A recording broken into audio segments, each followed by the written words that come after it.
Baik, perkenalkan nama saya I Gustiadia Sukmadewi, nomor absen 14 dengan NIM 22156440083. Baik, di sini saya akan membahas apa pentingnya rasa percaya diri tersebut. Nah, sebelum lanjut ke materi, kita harus tahu sebenarnya apa itu rasa percaya diri. Rasa percaya diri adalah seorang yang mampu berpikir positif dan percaya akan kemampuan yang dimilikinya, mempunyai kualitas, dan bisa bermanfaat baik itu bagi diri sendiri, bagi orang lain, maupun bagi lingkungan sekitarnya.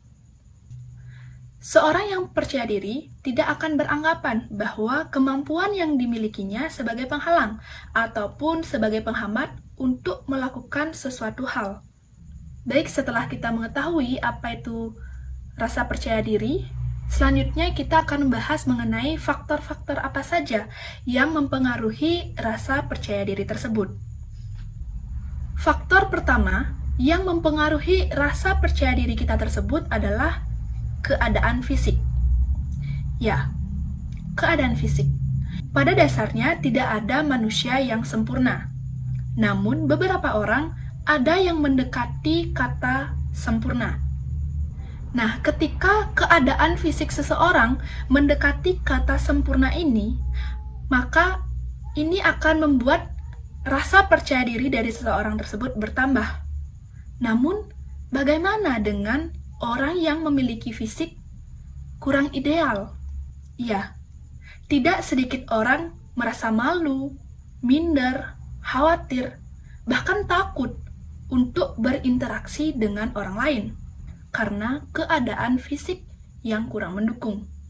Sebenarnya, kita dilahirkan di dunia ini sudah membawa kelemahan dan kelebihan masing-masing. Nah, pada intinya, rasa bersyukur adalah salah satu cara untuk menghilangkan rasa khawatir ataupun rasa minder yang kita miliki. Kemudian, lanjut pada faktor kedua, yaitu tingkat pendidikan. Nah, tentunya setiap orang selalu menginginkan untuk melanjutkan pendidikannya ke jenjang yang lebih tinggi atau ke tingkat yang lebih tinggi. Terkadang, banyak orang yang beranggapan bahwa semakin tinggi pendidikan kita, maka seseorang tersebut akan lebih dipandang oleh orang lain. Namun, ada beberapa kasus yang mengatakan bahwa semakin tinggi pendidikan orang, itu dapat membuat rasa percaya diri seseorang tersebut semakin menurun. Ya, mengapa demikian? Karena tidak sedikit orang yang berpendidikan tinggi, tapi belum mendapatkan pekerjaan. Sedangkan orang yang pendidikannya setara SMA ataupun SMK dan sederajatnya, justru yang mendapatkan pekerjaan. Tentunya, ini yang membuat rasa percaya diri mereka semakin menurun. Mereka tidak yakin akan kemampuan, akan ilmu yang mereka miliki. Sehingga, ia menutup diri untuk berinteraksi dengan orang lain. Nah, seharusnya kita sebagai orang yang berpendidikan, yakin akan diri kita sendiri. Yakin akan kemampuan yang kita miliki. Sehingga, kita berani untuk berinteraksi dengan orang lain, berani untuk menampilkan kemampuan-kemampuan yang kita miliki, dan kita harus menanamkan sikap percaya diri dan yakin bahwa kita bisa melakukan hal tersebut. Maka kemampuan kita pasti akan dikenali oleh orang lain dan pasti pekerjaan yang akan mencari kita. Baik, selanjutnya faktor yang ketiga yaitu kualitas hubungan dalam keluarga. Ya, kualitas hubungan dalam keluarga sangat berpengaruh untuk membangun rasa percaya diri dari seseorang. Mengapa? Keluarga yang harmonis tentu akan membawa pengalaman-pengalaman yang baik, terutama pengalaman yang baik untuk sang anak. Nah, ketika pengalaman yang baik didapatkan dari lingkungan dasar atau lingkungan keluarga, maka si anak ini akan berani untuk berinteraksi ke lingkungan luar, baik itu lingkungan sekolah maupun lingkungan masyarakat. Selanjutnya, faktor keempat yaitu interaksi sosial. Ya, kita adalah makhluk sosial. Tidak dapat dipungkiri interaksi sosial itu pasti akan terjadi dalam kehidupan kita. Interaksi sosial ini bisa dikatakan seperti komunikasi yang dilakukan dengan orang lain. Interaksi yang baik adalah interaksi yang didukung dengan bantuan sosial, sehingga rasa percaya diri seseorang akan semakin meningkat. Nah, itu adalah beberapa faktor yang mempengaruhi dari rasa percaya diri tersebut. Lalu kira-kira apa sih manfaat dari menumbuhkan rasa percaya diri dalam diri kita? Nah, manfaat yang pertama yaitu percaya diri dapat mengendalikan berbagai hal. Nah, mengapa dikatakan demikian? Karena dengan kita memiliki rasa percaya diri, otomatis kita dapat menyelesaikan segala permasalahan tersebut. Kita dapat melihat dan membaca dengan jernih kira-kira apa permasalahan tersebut, apa penyebab dari permasalahan tersebut. Lalu kita akan bisa mencari solusi atau jalan keluar dari permasalahan tersebut. Manfaat kedua yaitu percaya diri dapat membuat hidup kita lebih menyenangkan. Mengapa dikatakan seperti itu? Hal ini dikarenakan percaya diri mengajarkan kita untuk bersyukur tentang apa yang kita miliki, kekurangan dan kelebihan apa yang kita miliki, sehingga kita tidak lagi membandingkan antara kelemahan yang kita miliki dengan kelebihan yang orang lain miliki. Kemudian yang keempat yaitu percaya diri bisa membuat kita lebih banyak belajar atau lebih meningkatkan kemauan untuk belajar. Nah, tentunya percaya diri tersebut terbentuk dari pengalaman-pengalaman yang sudah kita lalui di masa hidup kita. Sudah pasti tidak semuanya berhasil. Apa yang kita inginkan tidak semuanya berhasil. Tidak semuanya berakhir maksimal. Namun, dengan rasa percaya diri ini, kita pasti akan berusaha untuk mengevaluasi kembali. Kira-kira, apa yang membuat keberhasilan kita ini tidak maksimal? Maka dari itu dikatakan bahwa rasa percaya diri ini akan meningkatkan kemauan kita untuk belajar. Belajar untuk mengevaluasi diri dari pengalaman-pengalaman yang sudah kita lalui semasa hidup kita. Nah, kemudian manfaat yang kelima, yaitu percaya diri dapat membuat diri sendiri memiliki mental yang kuat. Selain memiliki fisik yang kuat, mental juga harus diperhatikan. Mengapa? Ketika kita menghadapi masalah dan mental kita kuat untuk menghadapi masalah tersebut, otomatis masalah tersebut pasti akan terselesaikan. Lain halnya ketika kita memiliki mental yang lemah, tidak percaya diri, maka ketika kita dihadapkan dengan masalah, kita takut untuk mencari tahu apa penyebab dari masalah tersebut. Atau bahkan kita tidak berani untuk melewati masalah-masalah tersebut dan mencari jalan keluarnya. Maka ketika kita sudah memiliki mental yang kuat, itu bisa menjadi pondasi yang kokoh untuk melewati masalah-masalah yang datang terhadap diri kita. Dan yang pasti, kita dapat mencari solusi atau jalan keluar atas permasalahan yang datang dalam hidup kita. Nah, itu adalah sedikit manfaat dari meningkatkan rasa percaya diri. Lalu, apa saja contoh-contoh dari percaya diri tersebut? Atau contoh sikap percaya diri. Yang pertama yaitu tertuju pada pemecahan masalah. Bagaimana cara kita untuk menghadapi permasalahan-permasalahan yang datang terhadap diri kita. Nah, ketika seseorang memiliki rasa percaya diri yang rendah, otomatis dia akan tidak bisa menyelesaikan permasalahan yang terjadi. Berbeda dengan seseorang yang memiliki rasa percaya diri yang tinggi. Ia pasti akan berusaha untuk mencari tahu apa sih akar dari permasalahan itu, apa penyebab dari permasalahan itu. Selagi kita mau berusaha untuk menyelesaikan permasalahan-permasalahan tersebut, maka dapat dikatakan bahwa percaya diri itu merupakan suatu hal yang dapat memecahkan suatu masalah. Seperti itu. Selanjutnya, contoh kedua yaitu adalah menggunakan bahasa yang positif. Nah, ketika kita berinteraksi dengan orang lain, tentu kita harus menggunakan bahasa yang sopan, bahasa yang santun, sehingga lawan bicara kita juga merasa nyaman. Kemudian contoh sikap percaya diri yang ketiga adalah menggunakan bahasa tubuh yang positif. Oke, saya mengambil contoh ketika kita presentasi di depan kelas. Dengan menggunakan bahasa yang sopan dan juga menggunakan gestur tubuh, sehingga pasti kita akan merasa lebih rileks, kita akan merasa lebih nyaman berbicara.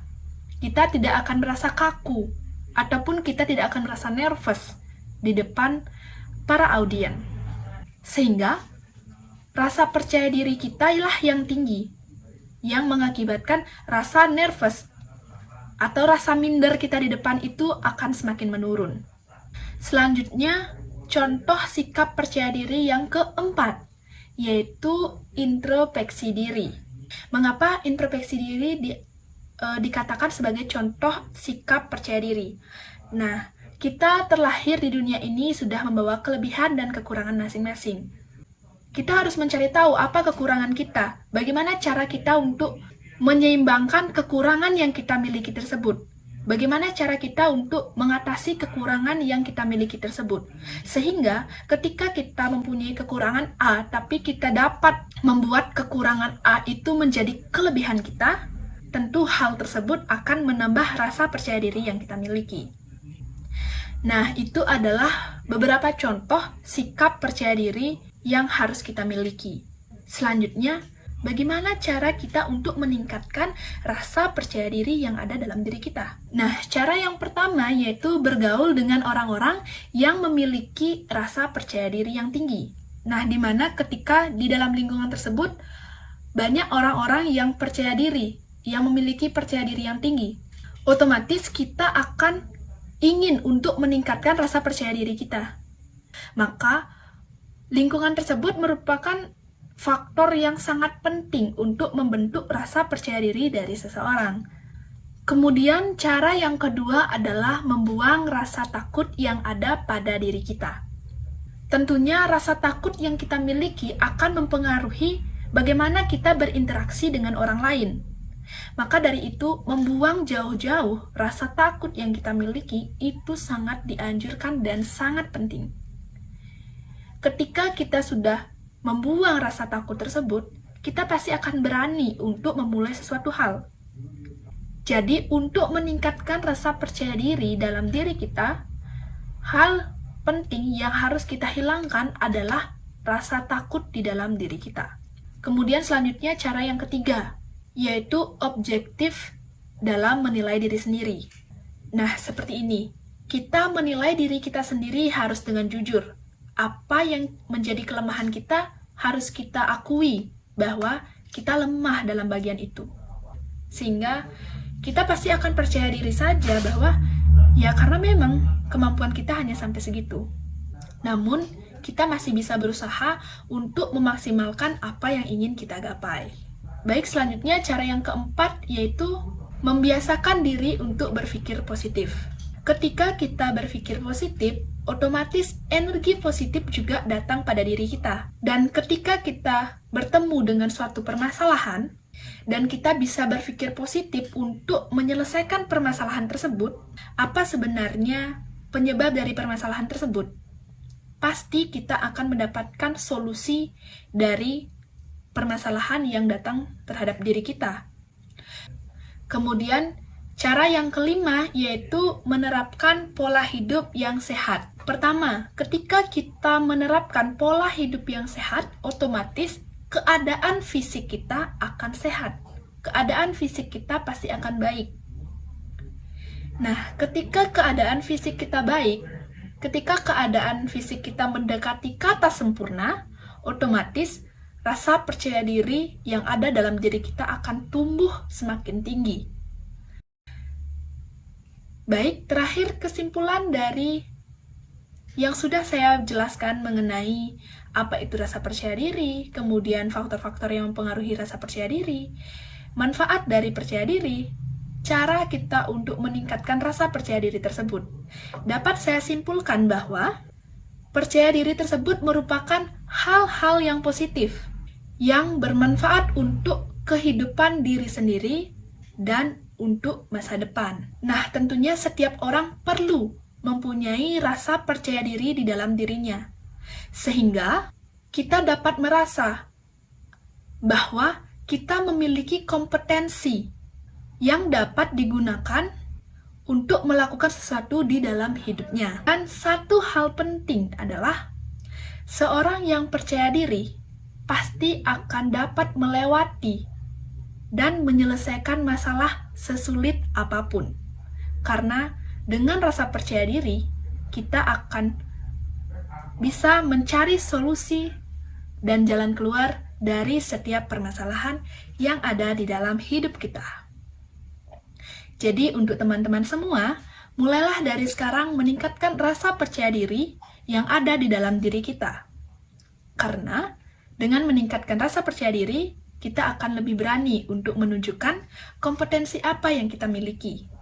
Dan kita harus menunjukkan kepada semua orang bahwa kita bisa dan kita mampu untuk melakukan hal itu. Baik, sekian pembahasan materi mengenai apa pentingnya rasa percaya diri tersebut.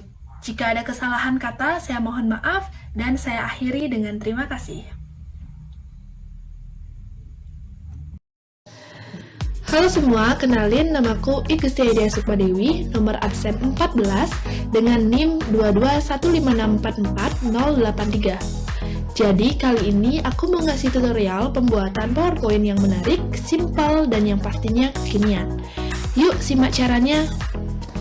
Pertama, kalian buka aplikasi PowerPoint kalian, terus kalian tinggal ganti backgroundnya. Di sini aku ubah background ke color grid, dan aku ubah foreground-nya ke warna abu. Terus lanjut kita isi desain dengan menu Insert Curve, terus kita gambar-gambar di setiap sudutnya.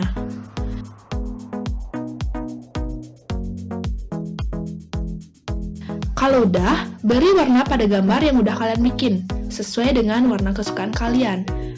Terus untuk outline-nya kita no outline-kan saja.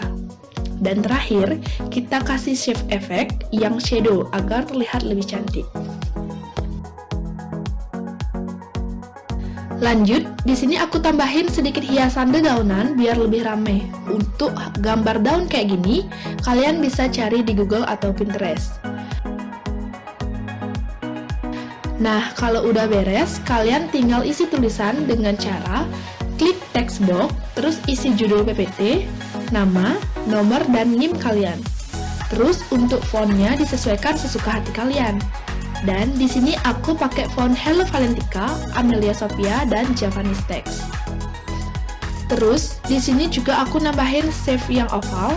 Outline-nya aku tebelin dan jangan lupa tambahin shape oval lagi di dalamnya yang ukurannya lebih kecil. Terus kalau udah tinggal tambahin animasi wipe dengan durasi 1,25 detik. Nah, untuk slide kedua, kalian tinggal duplikat slide pertama, terus hapus semua tulisannya. Dan untuk hiasannya, kalian pinggirin biar lebih banyak ruang untuk mengisi materi. Kalau udah, kalian gambar shape rectangle yang round. Untuk outline-nya dihilangkan. Terus tambahkan teks dengan font A Casual Handwritten. Kalau udah, tinggal copy sebanyak sub materi kalian. Dan tinggal ditata seperti pada video. Terus kalau udah, kalian bisa ganti warnanya sesuai dengan keinginan kalian.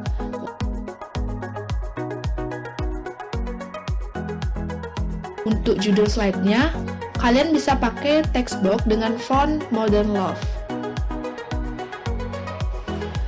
Kalau udah fix semua, kalian duplikat slide-nya sebanyak materi kalian.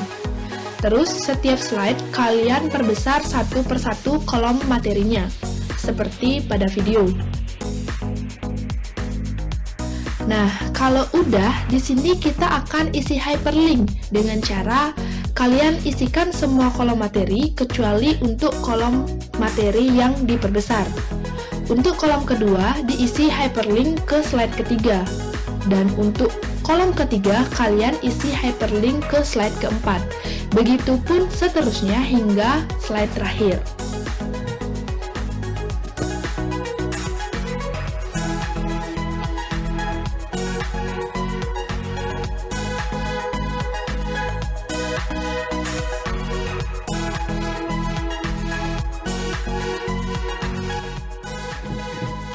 Nah, kalau sudah, kita lanjut ke slide penjelasan materi. Di sini kalian siapkan slide kosong, terus rubah backgroundnya seperti slide yang lainnya.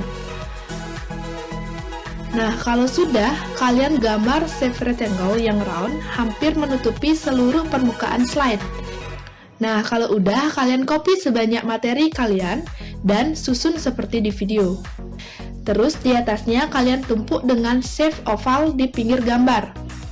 Lalu, kalian blok keduanya, klik format, pilih merge shape, dan kalian tinggal klik union. Untuk warnanya, kalian sesuaikan dengan kreativitas kalian saja. Nah, kalau udah, kalian pisahin setiap ikonnya seperti di video sampai habis. Terus, kalian tinggal isi text box untuk judul materi dan hiasan-hiasan untuk mempercantik tampilan.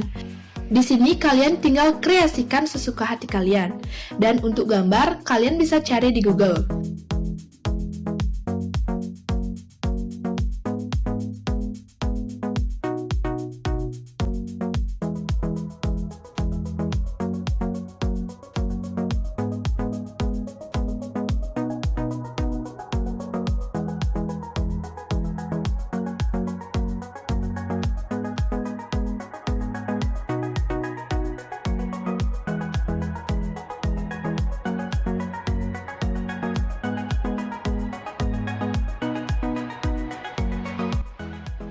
Jangan lupa untuk isi animasi fly in dan set dari kanan ke kiri dengan duration 1 detik.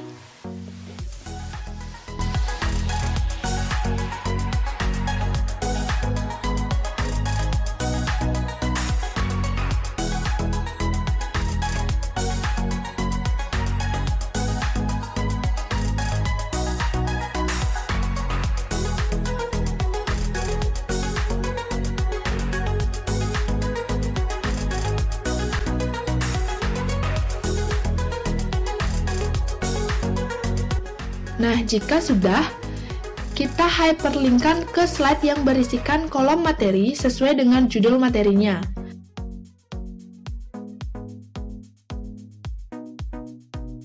Dan jangan lupa tambahkan juga kolom back ke setiap slide, penjelasan, dan hyperlinkkan ke slide kolom materi.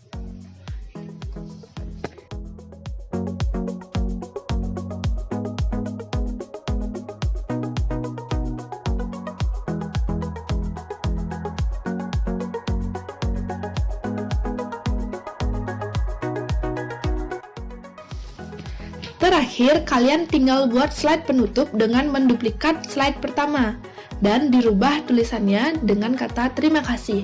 Untuk font, menyesuaikan dengan font kesukaan kalian. Lalu, beri efek transisi morph.